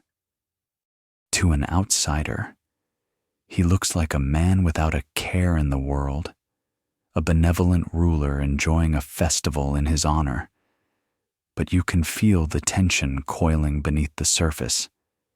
You see Cassius Chaerea and the other Praetorian conspirators standing at their posts, their faces like stone masks, their eyes constantly scanning, waiting. Every laugh from the emperor feels like a dare. Every round of applause feels like a countdown. The morning's performances conclude around noon. The emperor rises, intending to go to his private apartments for lunch and a bath before the afternoon's events. This is the moment the conspirators have been waiting for. The plan is in motion. As he makes his way from the theater, several of the plotters, including his uncle Claudius, intercept him. They speak to him of a troupe of noble youths, talented singers from Asia Minor, who are rehearsing in a nearby section of the palace. They insist he must hear them. Their performance is said to be extraordinary. Flattered and intrigued, he agrees to a detour. Instead of taking the main open-air route, he allows them to guide him into the cryptoporticus, a network of enclosed subterranean tunnels that connect the different buildings of the palace. It's a shortcut, a quiet, secluded place, away from the crowds and most of his loyal German bodyguard, who have been either cleverly delayed or misdirected. It is a perfect, inescapable trap. As he is about to enter the dim passageway, Cassius Chaerea steps forward, his duty to ask for the day's password. It is their final exchange. With a smirk, the emperor gives him another mocking, insulting word. It is the last thing he will ever say to the old soldier. Chaerea takes the insult, his face unreadable, and steps back to let the imperial party pass. It's a grimly fitting end to their daily ritual of humiliation, the final password to his own death. He steps into the tunnel. The light from outside is instantly muted, the air cool and still. He is flanked by senators and praetorians, men he believes are his loyal servants. He walks a few paces down the narrow corridor, admiring the painted frescoes on the walls. Then, from behind him, Chaerea acts. There is a sudden, sharp movement, a flash of steel in the gloom. Chaerea strikes the first blow, his sword slashing down on the emperor's neck and shoulder. It is not a clean, killing strike. He stumbles, crying out in shock and pain. He turns, perhaps trying to fight, perhaps trying to run. Surviving accounts differ on the precise sequence of events in the bloody, chaotic whirlwind that follows. Some say he shouted, "I am still alive," a final, defiant cry that only spurred the others on. Another conspirator, Cornelius Sabinus, lunges forward and stabs him in the chest, bringing him to the ground. Then, all restraint shatters. The narrow hallway becomes a frenzy of retribution. The other plotters, senators, and soldiers alike descend upon the fallen emperor, each man driven to land a blow, to take part in the act. It is not a clean assassination. It is a butchering, a release of 4 years of pent-up fear, hatred, and humiliation. They stab him again and again, over 30 times, long after he is dead. The god who conversed with Jupiter, who commanded the sea, who held the power of life and death over millions, meets his end on the cold stone floor of a service tunnel. The act is done. The fury is spent. Panic immediately replaces it. The conspirators, their daggers dripping, scatter in all directions, trying to melt back into the chaos of the festival. The news spreads through the palace with the speed of a shockwave. A cry goes up. The emperor is dead. His litter bearers, realizing what has happened, rush to the scene, brandishing the poles of their sedan chairs as weapons. His German bodyguard, the only men in the palace who were truly, fiercely loyal to him, finally arrive, discovering their master's body. They fly into a berserker rage. They storm through the palace, cutting down anyone they encounter: guilty conspirators, innocent senators, terrified servants, their grief and fury demanding a blood sacrifice. But the price of this day is not yet fully paid. As the mayhem continues, a centurion named Julius Lupus is dispatched by the plotters to the imperial apartments with one final, grim task: to eliminate any possibility of succession or revenge. There, he finds Caligula's wife, the Empress Melonia Caesonia, huddled with their daughter, Julia Drusilla, who is only a toddler. Caesonia, weeping, knows her fate. She bravely bares her neck to the centurion, and he kills her swiftly. The little girl, named for the sister her father had deified, is the last of his line. In a final, heartbreaking act of political cruelty, the centurion grabs the small child by her feet and dashes her head against a stone wall, extinguishing the bloodline of Germanicus for good. Back in the cryptoporticus, the body of the emperor lies abandoned for hours amidst the chaos. The self-proclaimed god is now just a mortal ruin. The absolute power he wielded so carelessly has been met with an equally absolute and brutal finality. The price has been paid in full, rendered in the currency of the sword, leaving behind only blood, fear, and a terrifying unanswered question that echoes through the sudden, deathly quiet of the palace. What happens now? The final day of the Palatine Games arrives under a cool January sky. The air in the palace complex is thick with the scent of winter laurels, roasting food, and the energy of a holiday crowd. You are there, a face in the sea of spectators, or perhaps a servant hurrying through the corridors. You watch the emperor, Gaius Caesar, as he takes his seat for the day's performances. He seems to be in a remarkably good mood, laughing at the actors on stage, generously applauding their efforts. He even participates, joining in a song with some performers from Greece. To an outsider, he looks like a man without a care in the world, a benevolent ruler enjoying a festival in his honor. But you can feel the tension coiling beneath the surface.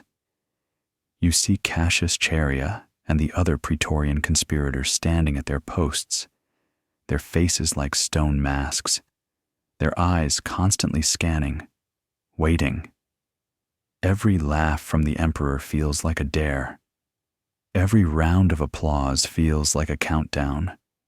The morning's performances conclude around noon. The emperor rises, intending to go to his private apartments for lunch and a bath before the afternoon's events.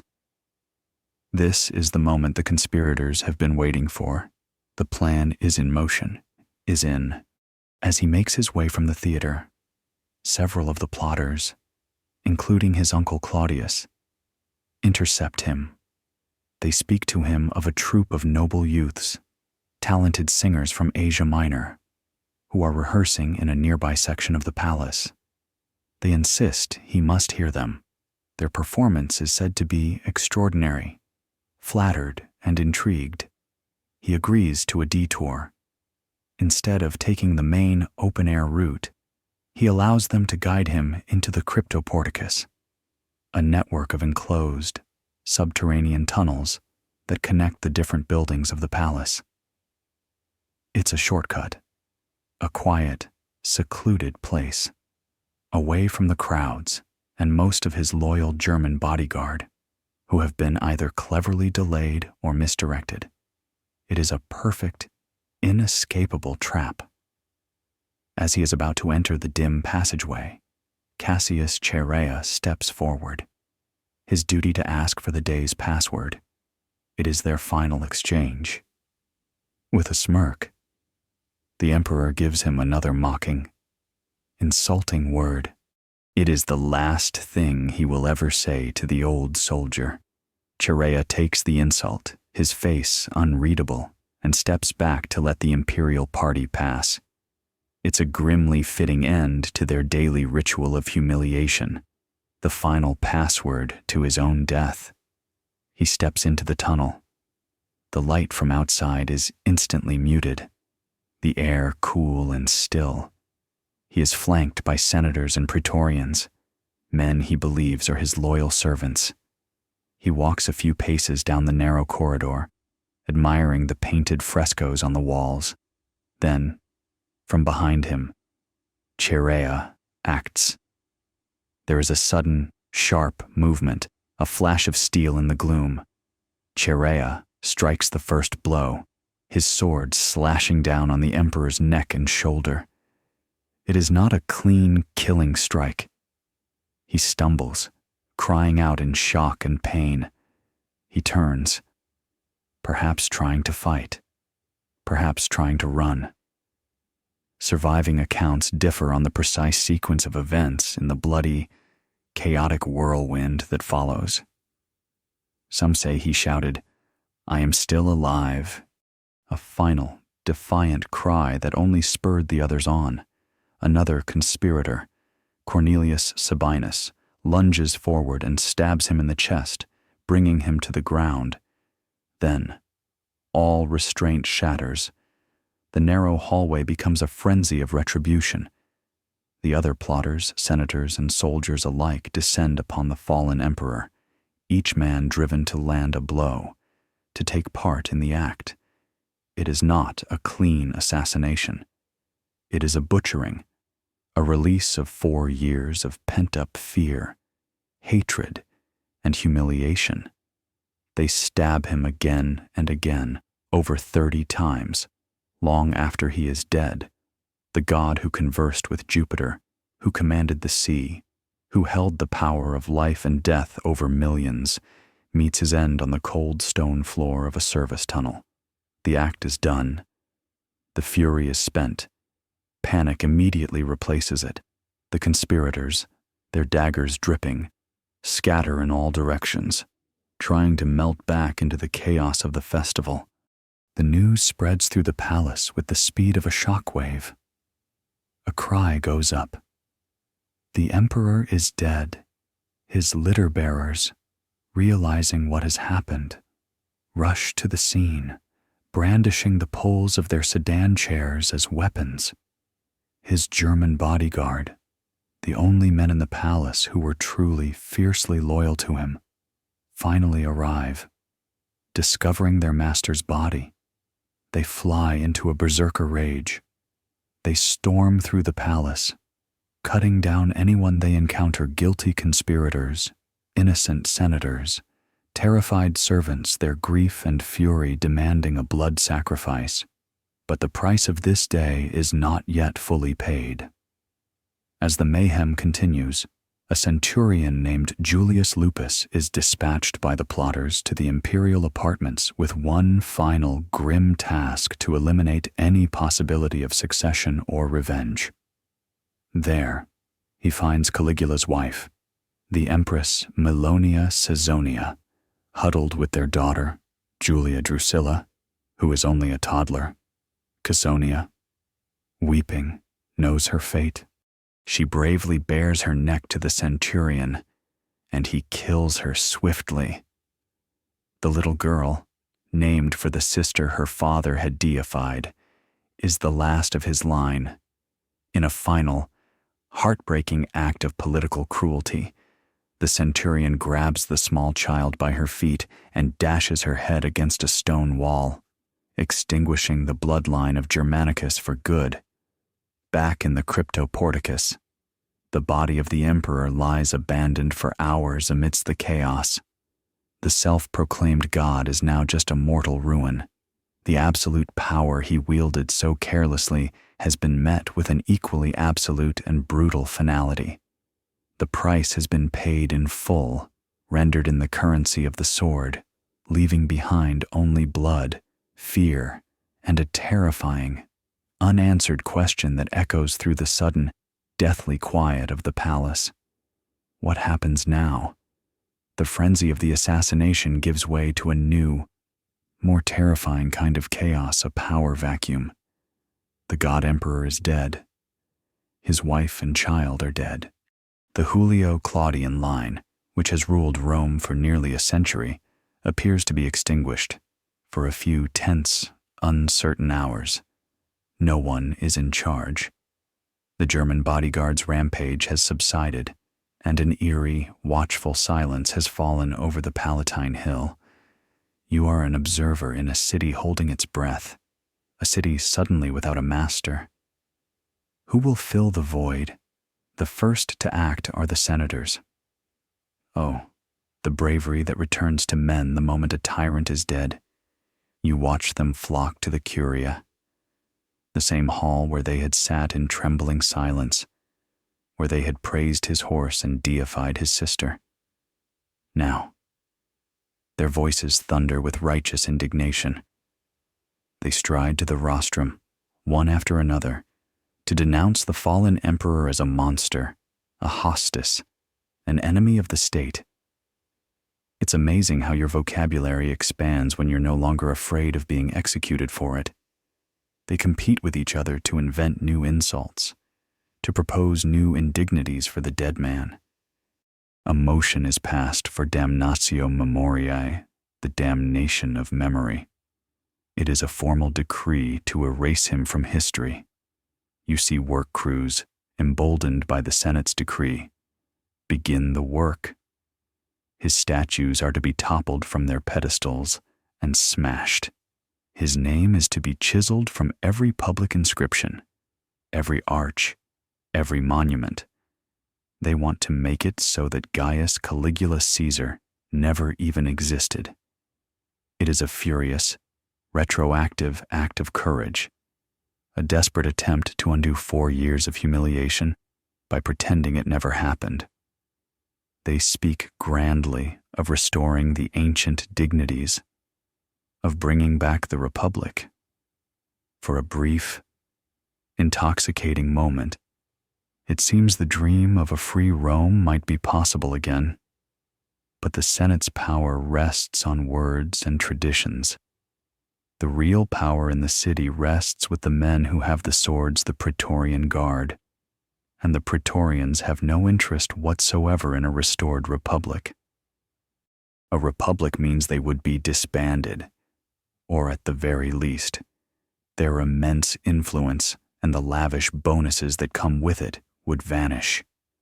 The Guard needs an emperor. Their entire existence is predicated on having a single man to protect, a single man to pay them. The problem is, they don't have one. The search begins.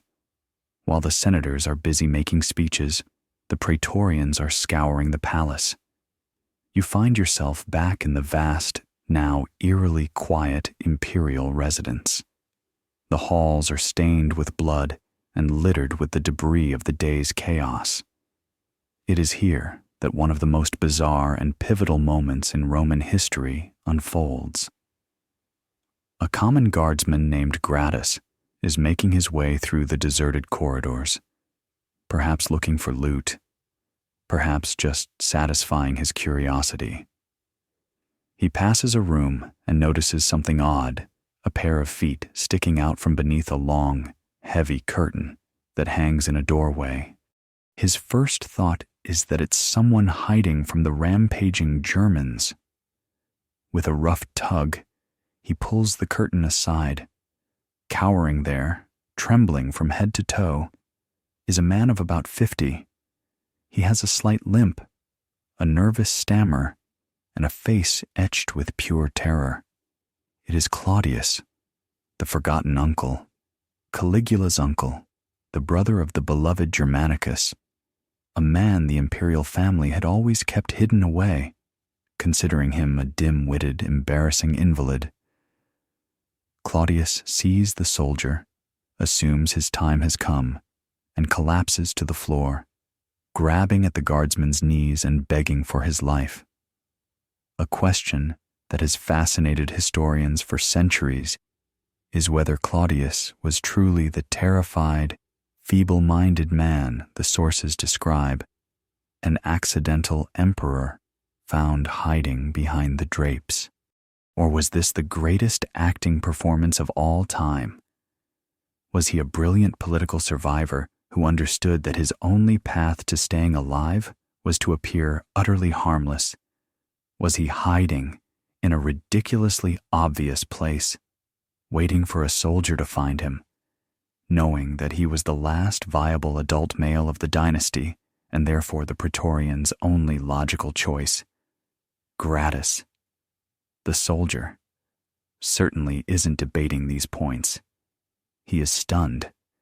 He recognizes the face. This is not just some courtier. This is a Caesar. In a moment of inspiration, he does not kill the man at his feet. Instead, he salutes him. "Hail, Caesar," he proclaims. He calls over his comrades. They have found their emperor. The job interview for ruler of the known world turns out to be shockingly brief. "Are you a member of the family?" "Yes, good enough." "Aye." They help the still stammering, bewildered Claudius to his feet, hoist him onto their shoulders, and carry him in a makeshift procession out of the palace and to the safety of the Praetorian camp. Now, there are two powers in Rome: the Senate, which has decreed the return of the Republic, and the Praetorian Guard, which has just appointed its own emperor. For a day, the city teeters on the brink of civil war, but it is no real contest. The Senate has eloquent speeches and a noble dream. The Praetorians have 10,000 swords, and their camp is on the highest ground in the city. The senators, realizing their moment of bravery was just a fantasy, capitulate.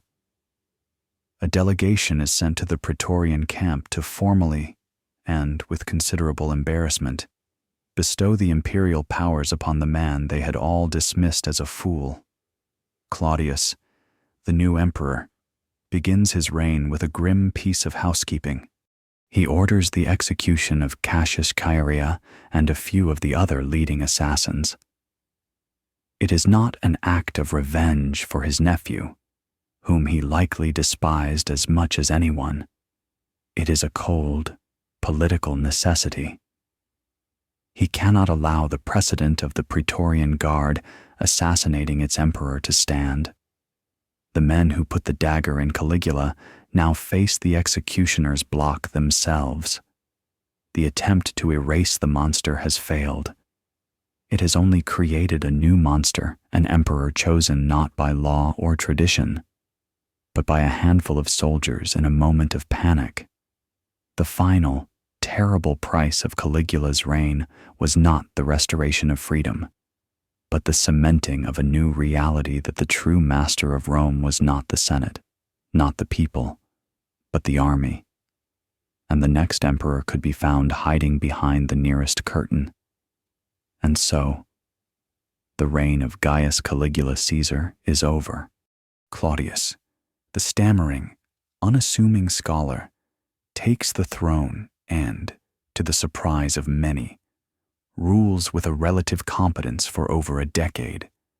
The memory of his nephew is officially condemned, his statues pulled down, his name scraped from the history he tried so violently to dominate. The The story, it would seem, is finished. But the ghost of the tyrant lingers, not in the halls of the palace, but in the questions he left behind. Questions that drift through the long corridors of history and settle here with us, in the quiet of this room. Now that the blood has dried and the shouting has faded, you are left to wonder, who was he? Really, the man you have journeyed with, from the boy in the barracks to the monster in the tunnel, remains an enigma. And a large part of that mystery comes down to who told his story. The primary accounts of his reign, the narratives written by historians like Suetonius and Cassius Dio, were not composed by neutral observers. They were written decades later by men of the very senatorial class that Caligula had so profoundly and sadistically humiliated. They were writing for an audience that wanted and needed to believe he was a monster, as it justified his assassination and validated their own class's return to a semblance of dignity. So, are you reading an accurate biography? Or are you reading the most successful and enduring political smear campaign of all time? Think back on the turning points, the fever that supposedly broke his mind. Was it truly a moment of physical and psychological rupture, or was it simply a convenient narrative device for later historians? A clear dividing line to explain how the good emperor became the bad one.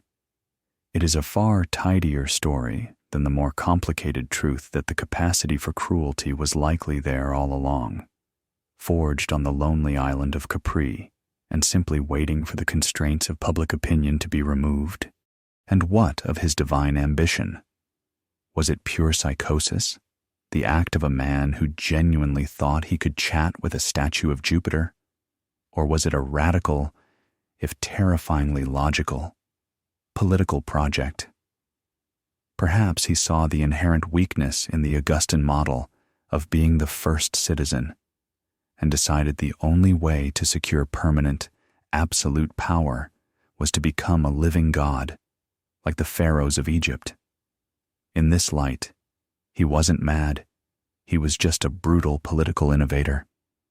His mistake was trying to implement an Eastern political system in a city that still clung fiercely to the memory, if not the reality, of its republic. Even his most infamous act, the promise to make his horse a consul, shimmers with this ambiguity. It remains the go-to example of his insanity. But was it? Or was it the most scathing piece of political satire ever conceived? A gesture of profound contempt for a Senate he saw as so useless that an animal would be an improvement. In a strange way, in citatis, the horse has enjoyed a much longer and more successful political career in our memory than any of the human senators he was meant to replace. The ultimate, unanswerable question that hangs over his reign is this: where is the line between calculated tyranny and clinical madness? Was he a rational monster, fully aware of his actions and using fear as a precise instrument of power?